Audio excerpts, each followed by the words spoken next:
Coming up on today's Locked On Bucks, we get back into the conversation about Jae Crowder. Made the announcement that he is back on yesterday's show, just in time for yesterday's show. And now we take a look at what to expect from Jae Crowder, and more importantly, where are those minutes going to come from, not only for Jae Crowder, but what have we seen from this Bucks rotation? We'll get into that conversation and a few thought-provoking comps for this Bucks team as well. All of that coming up after this on Locked On Bucks. You are Locked On Bucks, your daily Milwaukee Bucks podcast, part of the Locked On Podcast Network, your team every day. Welcome into Locked On Bucks. I am your host, Justin Garcia, along with Camille Davis. You can hear me on the Bucks Radio Network.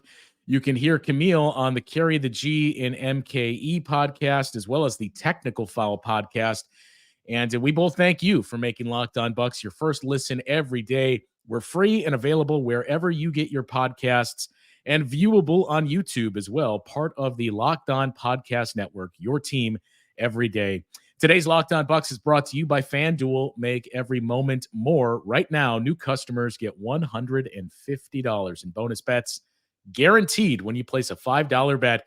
Visit FanDuel.com/lockedon to get started. Camille, we mentioned on the show yesterday, Jae Crowder is back, and that's the good news. But I think the conversation that we didn't get into, and I didn't see a whole lot of, at least yet, on social media amongst Bucks fans was, look, it's great that Jae Crowder is back, but we got used to the minutes being distributed this one way, and now we got this guy that's going to take a lot of those. So where are those minutes going to come from?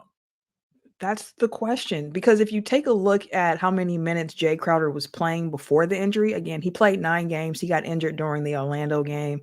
He was averaging almost 27 minutes a game prior to his injury, and that's a substantial amount of minutes. That's good for 5th most on the Bucks as it currently stands. Like, over his 9-game stretch, is probably not a surprise given that Chris Middleton had the injury and he was being eased back into gameplay, but he's averaging more minutes per game than Chris Middleton is at this point, more than Bobby.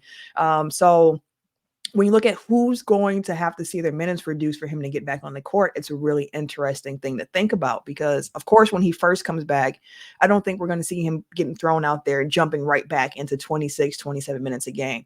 If the way that they've handled Chris Middleton's injury and his recovery is any indication, the Bucks are going to take their time and ease him back into the play of things. So maybe we're talking 10, 15 minutes a game to start, somewhere around there coming off the bench.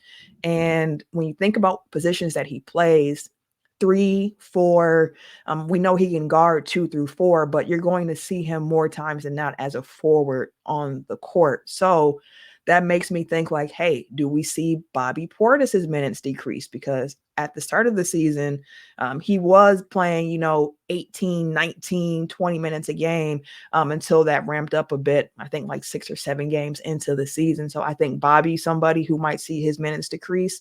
I do wonder as well, because what we've seen recently with MarJon seeming to have fallen out of the rotation, with Campaign seemingly have fallen out of the rotation. We've seen the Bucks go 8 deep for the most part, and unless things got out of hand or there were injuries since that Boston game. And so you got your 5 starters, you have PC, you have Bobby Portis, and then you have Andre Jackson Jr. So I think some of the minutes are going to come from Bobby, maybe even some come from Pat when thinking about it that way. I hope that they're not coming from Andre at this point because we've had the conversations, right? And Andre is somebody who, as he continues to play, that's the best experience for him. It's just getting those game reps in. And based on what Adrian Griffin has talked about with how he envisions Andre Jackson being in the role that he could see Andre filling for this team, he mentioned Christian Braun with the Nuggets saying like, hey, this was a rookie who came in, played a role, and was able to make an impact. And I see some of that with Andre Jackson Jr. So he's someone who I wouldn't guess their minutes, his minutes decreases. But one thing that we could see is just that the starters have a couple of their minutes come down as well, because the starters have been playing some really heavy minutes as well. The last part that you mentioned there to me is the most interesting because Bobby is certainly a guy that you would look at, as you mentioned, Jae Crowder. played the third most minutes on the team up until the point of his injury, behind obviously Giannis and Damian Lillard. But he was neck and neck with Brook Lopez too. And that kind of speaks to, as we mentioned on yesterday's show, some of those different lineups and how you can use Jae Crowder and play different defensively with Giannis at the 5. But you mentioned the starters, and maybe it's just seeing those minutes come downward. Giannis especially has missed just one game this season. I think he's played in 30 consecutive games. The last time he had a streak around that was 31 in a row when the Bucks won the title in 2021. So I think that is certainly something worth pointing out, of maybe we just start to decrease the minutes, because it's not as though Jae Crowder replaces one player. We're talking about a small ball 4. He can play on the perimeter, as we've seen at times too. So I think that's a big one, but I think the obvious choices would really be 3 guys in terms of how you split up those minutes. And just looking at how minutes were distributed as well when Jay was on the floor versus how they've gone recently. As we mentioned, Jay was 3rd in minutes played, Brook Lopez 4th, just behind him. But prior to Jae Crowder going down, Brook Lopez played 26 minutes a game. Malik Beasley played just under 26 minutes a game. Bobby Portis was about 21 minutes a game.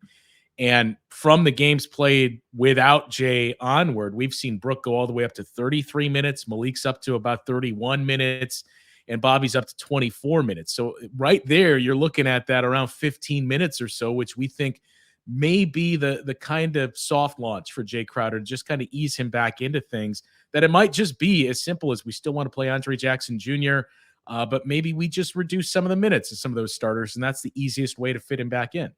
Yeah, I think that probably will be for this team. And we've talked about the minute load that Brook Lopez has been carrying at this age, where we're like, hey, it's a little high for the regular season. And Brook Lopez is somebody who's been like an Iron Man outside of the season, where he had the back surgery, where even when you were seeing Buck starters getting rest, a lot of times Brook Lopez wasn't one of those guys who was resting during those games. So if we can find a way to get his minutes down a little bit, that would be helpful, I think, as well, just for his health, just going forward. This is an older, veteran-led team. So seeing those numbers come down a bit would be a positive. And to your point about how you use Jae Crowder, it's not just one person's minutes that he is going to take. Like I mentioned Bobby, I mentioned Pat, Brooks, another guy who you think about. Giannis is somebody who you think about just trying to continue the maintenance on his body as well. So it might be a thing where you're just taking a bit from all of these other guys and giving them to Jay. And then as he continues to ramp up, and then we're getting back from 15 minutes a game back to 20, back to 25, then you might start seeing some of those other rotational changes where it's like, hey, Bobby's not getting 25 minutes. Now maybe he's getting 15 in certain matchups, or hey, we actually want to go small in this game against this particular opponent. So this is the game where Brooks going to have his minutes decreased a bit because we want to see more, Giannis at the small ball 5 with Jay next to him, or whatever the case might be. So it could vary from game to game. And I think Grips have shown that as well with how we've seen the young guys being played, where it's like, hey, you got to stay ready because it might be your game, it might be your week, and it might not. And I think going forward with adding in somebody as crucial as Jae Crowder, it could be a game-to-game basis where it's not consistently always going to be one guy whose minutes have decreased, but in a situational basis, like this is the game where, hey, Brooke, it's your turn, or hey, Bobby, it's your turn. And Brooke, that other point too about the minutes, and especially with Brooke, like we'd like to bring these down if you're 2 years removed from back surgery and getting to the age that Brooke is. And look, it's not even about the age, just the longevity of his career as a 7-footer. Yeah, the minutes and up and down the floor, the wear and tear that can have. It's been what, 2-3 seasons really that Brook Lopez has not been an Iron Man. The 2 leg issue years that he had in Brooklyn that effectively cost him 2 full seasons basically, and then 2 years ago with the back surgery. But he's playing more minutes on a per game basis at the midpoint of the season this year than he has in any year of his career since 2015-16. So it's 8 years since he's played this many minutes per game. It's not a huge step upward from where it was a season ago, but it's a step up. So that is something that you're going to want to be cognizant of and monitor moving forward. It is, because you don't want to get to the playoffs and you're nursing injuries. Like, it's a long season, it's a marathon season. And of course, by the time you get to the playoffs, everybody's going to be dealing with something at that point. It's a very long season. But what you're trying to do throughout the course of the season is manage it as best as you can. And it's a delicate balance, right, of trying to take care of guys' bodies while also making sure that they have the endurance and that they're in game condition to be able to play those minutes come playoff time, when it does ramp up and the rotations get tighter and the starters are playing more minutes. So I'm all for what we can do in the regular season to keep Brooks' minutes down somewhat more reasonable. Like you mentioned, last year, we saw it where he's playing north of 30 minutes a game. And that was the first time in his Bucks career that we saw him average over 30 minutes a game. And that was coming off the back surgery. We all were like, is this the best course of action for a 7-footer who is just coming off back surgery? And then this season, they've gone up again. Like, you don't normally see that in a guy in their age 35 season where it's like, no, your minutes can continue to go up at this point. So I'm all for the maintenance of Brook, because he is a crucial part of this team, and especially against certain lineups. Like, you want to see him against a Philly when you have Joel Embiid out there. So, like, Brook is important to this team, and whatever we can do to continue make sure that guys are healthy, because that's a big part of playoff success. Is, of course, you have to be talented. I'm not saying that's not part of it, but you do have to have a healthy team as well. Like, there's some injury luck that goes into winning a championship, and you hope to be on that lucky side of it. There's a couple of other caveats to add to these minutes. And again, how we envision the Bucks playing a little bit differently with Jae Crowder back on the floor. We'll get into that conversation, but taking a step beyond Jae Crowder too, just what we have seen from this rotation. There were some notable changes over the weekend that we got into on the postgame show against the Kings, but some of the trends that we've noticed there, especially for these young players, Camille and I will get into that conversation coming up next on Locked On Bucks. Well, passion, drive, and patience, that is what brings home the winning trophy, and it's also what keeps your ride or die alive. eBay Motors has everything you need to maintain your vehicle and level it up to peak performance. From superchargers, roof racks, exhaust kits, LED headlights, and more. Whether you're into speed, power, or style, eBay Motors has you covered. With over 122 million parts for your number one ride or die, you'll always find exactly what you're looking for. And with eBay's Guaranteed Fit, your part is guaranteed to fit your ride every time, or your money back. Because with eBay Motors, you're burning rubber, not cash. With all the parts you need at the prices you want, it's easy to turn your car into the MVP and bring home that win. Keep your ride or die alive at ebaymotors.com. Eligible items only. Exclusions apply. eBay's Guaranteed Fit only available to U.S. customers.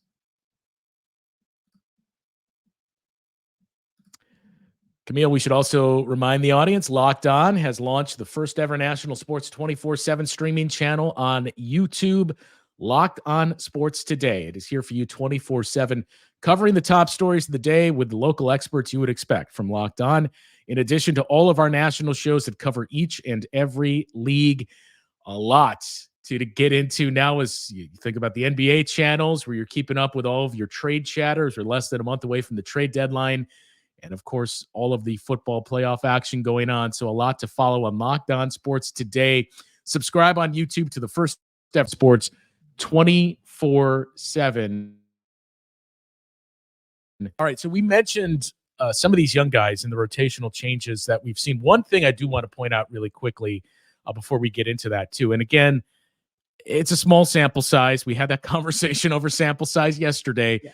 But when we mentioned Jae Crowder and his minutes overall, it kind of backs up the point that we were both making of he allows you to play differently, and it allows you to get into more matchup-based lineups where you could play Giannis at the 5 and play Jae Crowder next to him at the 4. Jae Crowder was second on the team in minutes played in the fourth quarter prior to his injury, more than Brook Lopez. So if you are, as we've seen, perimeter-based teams giving this Bucks team some challenges, if you are facing teams like that, it gives you that versatility to say, okay, we don't have to kind of do more offense, defense switches as much as we've seen in recent games where Brook will come in, come out for a couple of minutes in that fourth quarter. you can just go straight ahead to we want to play Giannis at the 5 for the rest of the way, as that's what we kind of saw in a few games, but especially when you look at the overall distribution of the minutes in those first 7 games, I believe it was 9 games that Jae Crowder played in this season. As far as the rest of it, the young guys, so MarJon has seemingly fallen out of the rotation of late, but we talked about this probably a month or so ago, that we've kind of seen this yo-yo pattern with some of the young guys where you would see Andre Jackson Jr. have some, I guess you could say, good performances, but certainly performances that Bucks fans were excited by. And then all of a sudden the minutes would kind of trend downward, and maybe MarJon would pick up those minutes. But of late, it's been Andre Jackson Jr. and Griff really riding that hand. And you've seen guys like AJ Green and MarJon basically out of the rotation, give or take, for a few other chances when players are out or matchup based. Number one, do you think that's going to change? Like, is this basically, hey, Andre, you're the guy that's getting these minutes of those 3 guys especially, but you're going to get them unless you prove us otherwise? Or is there more of a chance that we're going to see what we saw about a month ago, where maybe Andre Jackson Jr. hits a wall and you see MarJon back in the rotation? I think it is going to be, at this point, Andre Jackson Jr. has earned the minutes that he is going to get. And part of my reasoning by thinking that it is that he's earned his minutes is, again, the comments you're hearing from the team, what you're hearing from the players around him. Like, Giannis was complimentary of Ajax early on, saying, hey, like, this kid brings a lot of energy. Like, you heard it earlier, but now you're hearing some more refined things about Andre Jackson Jr. and his play. I believe it was Dame who mentioned the fact, like, or it was Dame or Chris who was talking about, like, hey, at this point, you're seeing him starting to slow down for him. I think it was Dame. And he's like, you're seeing him put it together. Like, he was out there before with energy, and he's running around 100%, 100% giving all he has. But now he's also moving, but he knows where he's moving to. Like, it's slowing down for him, but he's able to still play fast. He's not thinking as much now. He's able to play, and that's making a difference for this team. And I mentioned what Adrian Griffin mentioned, where he necessarily comped him to Christian Braun, but just the idea of what he has for Andre, I feel like, where it's like, rookies can contribute. They can be a big piece of what a championship contending team is looking for. And he has a pedigree similar to Christian Braun, where it's like, you won in college, you were a big role player in your college program, so you understand already coming into the league, like, hey, to win, I need to do the little things. I need to go out here and hustle. I need to do this for my team. And Andre's mentioned himself, like, I'm learning a bit more with this NBA team, with being in the league, that I have to learn how to play off ball more.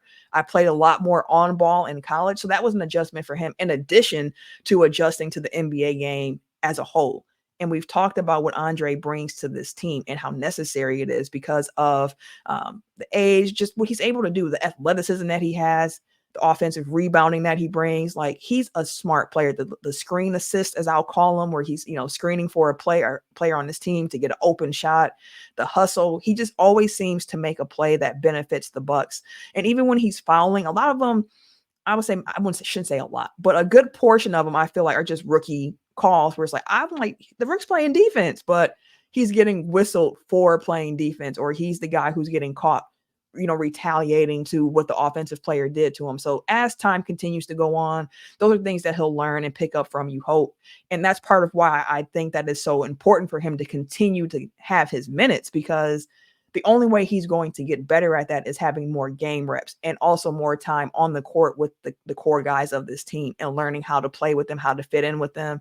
And you've seen his game grow a bit just over the last few weeks, and him being a little bit more aggressive when it comes to taking shots around the rim. Before, we were watching him pass out of what seemed to be layups or standing dunks, and you're like, why are you passing it right now? So just him trying to figure out his spacing, his teammates, that's all part of why I think that Andre's minutes should stay what they are. He shouldn't be someone who's lost in the rotation.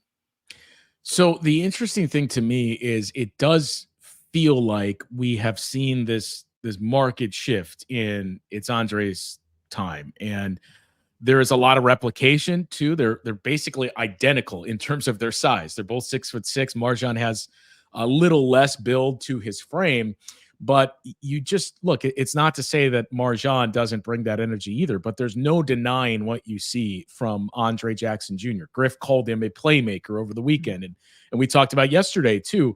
He made that comp to Christian Brown, which certainly raised some eyebrows in that media room of this is really what they think of him. Okay. But I think the funny part is if you would just survey 100 Bucks fans and say, what do you think the minutes have been like for Andre versus MarJon? Like, write it down on a piece of paper and tell me what you think it is. You would get, I would assume, a large majority of Bucks fans saying that Andre is playing significantly more minutes than MarJon is. Since December 1st, their minutes are nearly identical. MarJon is actually averaging 2 more minutes per game than Andre Jackson Jr. is, and that's basically identical sample size. 18 games for MarJon, 19 games from Andre Jackson Jr. The shift has been really around the midpoint of December is when you saw less opportunities. Right as the Bucks were closing out that homestand before that trip out east, right around Christmas, that's when it kind of started to dwindle for MarJon. And still looking at January, since January 1st, again, the minutes, MarJon is playing more minutes per game than Andre Jackson Jr. The difference is we've seen 3 games already where MarJon has not played at all, which kind of lends to the, well, how much of that is coming from a blowout where you're just throwing him in? Obviously, the Celtics game was a big part of that. But when you look at since December 1st overall, that was the most fascinating part to me, is that it's pretty evenly split, the opportunities for both of these guys. Yeah. Yep. And I think that's part of the what Griff has been doing, because there are games where it's like, okay, I don't understand the rotation here. Like, I don't understand how we're deciding which young guys are coming into the game. And when I say young guys, I'm talking MarJon, Ajax, and even AJ Green as well, where it's like certain games, it's their time and they just have to stay ready because they're going to get called on when they get called on. And for me, the moment where I was like, hey, this might be something to continue to keep an eye on was actually the last Boston game. So this is very fresh. This is very, very fresh, because during our first matchup against Boston, the Bucks rotation early on, they went 5 deep on their bench. You had Bobby, you had PC, you had MarJon, you had Cam, and you had Andre a bit. So I was okay. I'm looking forward to seeing in this Celtics matchup, what do the Bucks do differently? And of course, this game's a little hard to judge because of how out of hand it got by halftime and the Celtics not playing their starters in the second half. But through the first half, when it was starters versus starters, the Bucks still only went 8 deep. And it still was Bobby, it was Pat, and it was Andre. And at that point, this is kind of interesting. I wonder if this is going to be a continuing trend. And next thing you know, Chris is out on the second half of back-to-back, and you're still not seeing MarJon. And it's like, that's interesting. And I had to think back to how I felt earlier in the season when Chris was on the minute restriction. He's missing second nights of back-to-back. And at those times, too, I assumed, like, hey, we should see a heavy dosage of MarJon or Andre in these games. And sometimes we did, sometimes we didn't. And I think that's been the nature of it, too. And I wonder if part of that is, at this point in the season, Grip has gotten more comfortable and he's understanding his team a bit more, understanding what players can do, what they can't do, who can fulfill his scheme, who can't.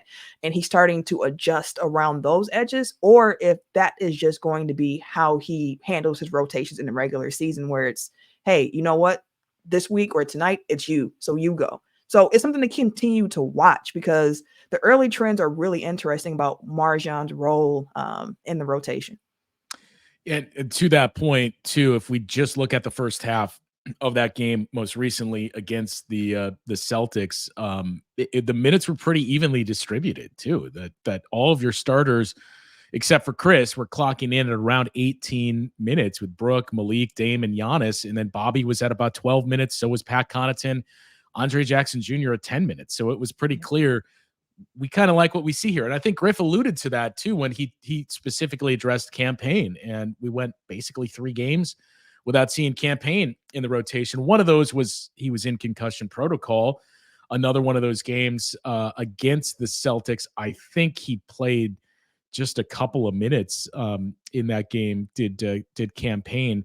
But then he sat against the Warriors too, where that was the first time you really noticed, like, oh, this is interesting. And Griff mentioning we just like the size that we have, and it's no knock on campaign, but rebounding was an issue, and especially against the Celtics, you not only need perimeter depth, you need length there too, and that's not going to be an area of strength for campaign. So you get the logic there, and I think to your point, that is something interesting to monitor with some of those in the season changes that Adrian Griffin learns from and continues to make moving forward, especially when he gets a big piece added now in Jae Crowder, to see how you figure some of those things out, to have Jae back and have Andre playing at this level that he is now. Because early on when Jae was here, it was more of just, this is interesting. I think you see some flashes from this kid, but you've seen more than that in the games that have passed since Jae Crowder has been out. So that is going to be very fascinating to see how we see Adrian Griffin utilize all of those tools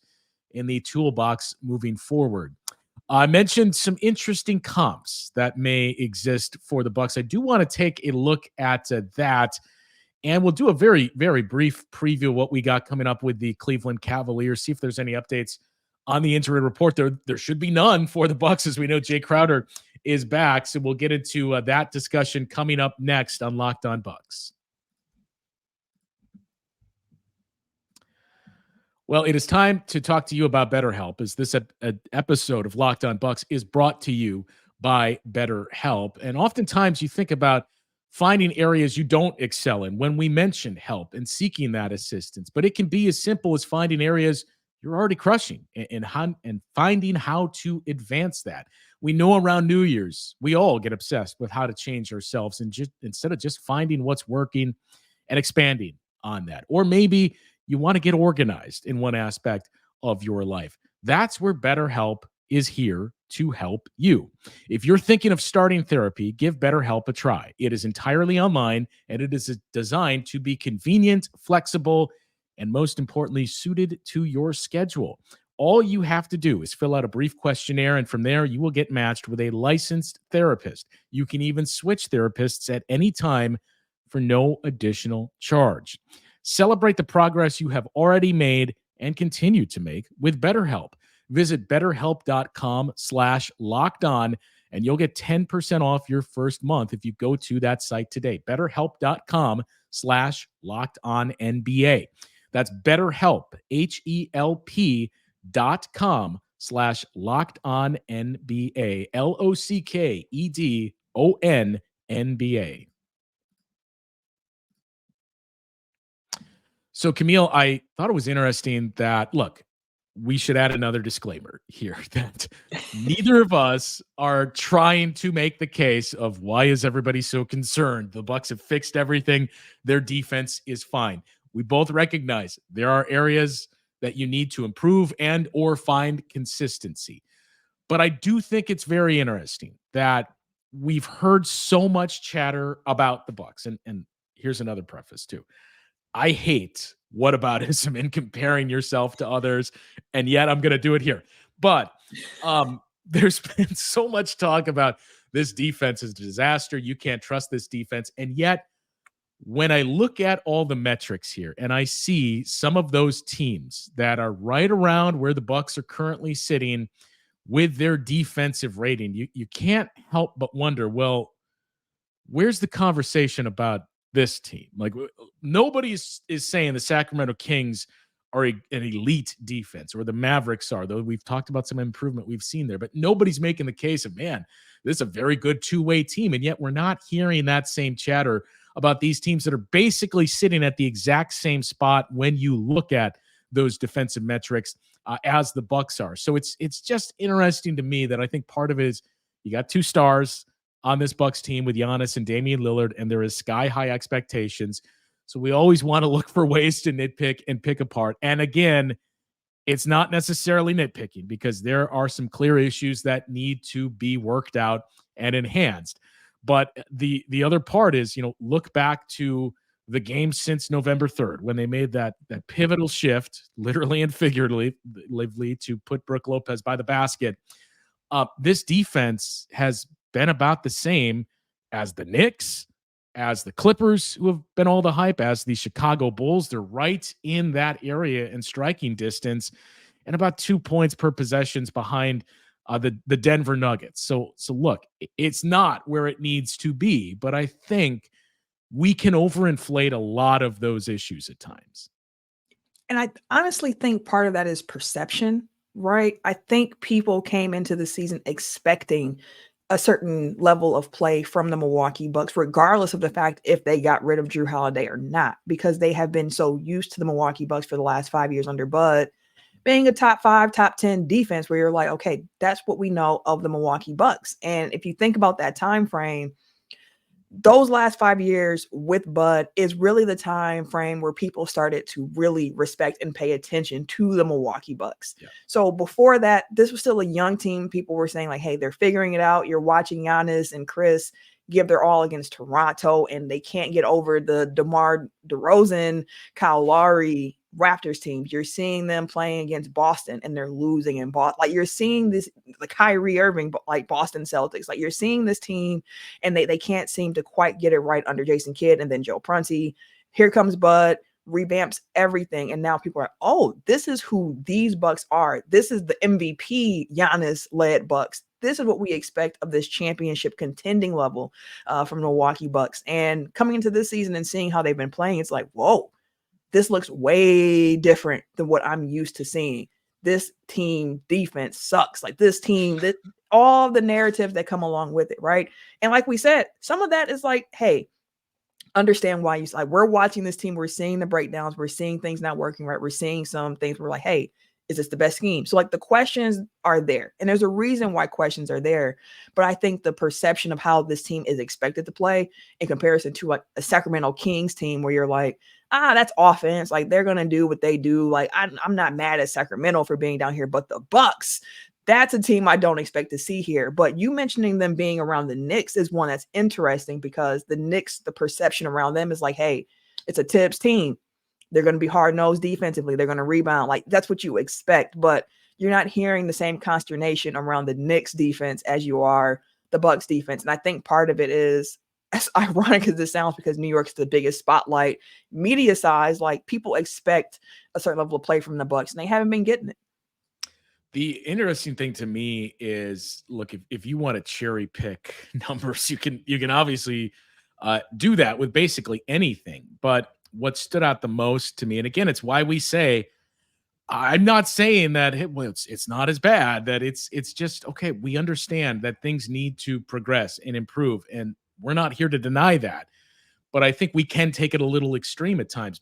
That being said, one of the things that really jumped out to me is I expected to see much different numbers in wins versus losses for the Bucks. That it felt like with the numbers that we pointed out yesterday, and that, they've been pretty good defensively in the fourth quarter. They've been very good in the clutch in both offense and defense, but especially defense. And they've been, again, small sample, but pretty good against the best teams in the league. I expected to look at all of that and say, well, I'm assuming part of this is in wins, the Bucks defense clamps down, that obviously their offense is there to kind of guide them across the finish line. But in those wins, that's where you see a marked difference in how the Bucks have performed. And that's not the case. In games that the Bucks have won this season, they have the 26th rated defense in the league at 113.8. So it's better than their season average, but you see other teams are markedly better in wins than the Bucks are. So that is one of the other things you would point to if you're on that other side of, look, we've told you from day one, this is a mess. I think that's what you would point to back that up. But I think we still need to see some more time. And just as we've pointed to the numbers since November 3rd, I think we're going to start to point to the numbers since January 17th, when Jae Crowder makes his return, to see if we see another leap forward there in those numbers for the Bucks on the defensive end, especially. And the last thing I'll say, and feel free to add anything to this, is, we've made that comp a lot to the Denver Nuggets, and that this is the model for the Bucks, to have a defense that's league average, slightly better than league average, that's essentially good enough, and your offense can take it from there. I think that's clearly the model, and that's what you're shooting for. But it is worth pointing out, last year, the Denver Nuggets, while they finished 15th in defensive rating, they had a 113.5. defensive rating. And I know offense has gone up and we've seen offensive ratings go up, but you haven't seen quite as a precipitous drop off in those defensive rating numbers for some teams out there that, the top handful of teams are still basically where they were in terms of their rating a season ago. So that is the one thing is you're still about 3 points per possession higher in terms of what your defense is yielding versus where the Nuggets were a season ago when they ultimately won the championship. Just one thing I'll add on to that in talking about the Nuggets and the comp to the Bucks this year is their numbers at the end of the season, they climbed because the Nuggets started playing far better defense when the calendar turned. So that's something that I'm looking for the Bucks. And as we've talked about so far in January, the early returns for this team haven't been great defensively. And where they stand, like if you're looking at the Bucks numbers, just even over the last 2 weeks of play, like they're 14th in net rating, like they're 25th in defensive rating. Like they just haven't been quite good enough. But to your point about key points in the season to be tracking data from, we're coming up to another one. I know I have in my phone first 4 games, then the stretch with Jay, now the stretch without Jay, and I have a new data point I'm ready to start collecting data on where it's like, okay, now how do we look with Jae Crowder back in the rotation with some changes that we've seen so far? So the Bucks still have a lot of games to go. And if we are looking at that Denver model, what you want to see from the Bucks defense in this year, heading into All-Star break and out of All-Star break, heading towards that playoff run, you want to see that the numbers from here on out are looking a lot better than what you were seeing earlier on. And, again, it's easy to forget the Bucks were 15th in offense last year, 15th offensively, 4th defensively. And as we mentioned at the start of the year, you're making the trade to go from a defensive team to an offensive team. From last year to this year, their offense has improved by 7 points. Their defense has regressed by 7 points. So it's basically, this is what the team is. And the gamble is you need offense to score in the playoffs. So we think despite some of these issues, we'll get better. And ultimately we have the right pieces offensively to set us up for some success in the postseason. Tomorrow night, Bucks return to the floor, or tonight, whenever it is you're listening to this, in Cleveland against the Cavaliers. And we expect Jae Crowder to be on the floor. So we'll keep an eye on how many minutes that is that Jae Crowder plays. And again, what we touched on at the start of the show, who are those minutes coming from? We'll get into all of that and to recap the game against the Cavaliers on the postgame show Wednesday night. For Camille, I am Justin. We'll talk to you then.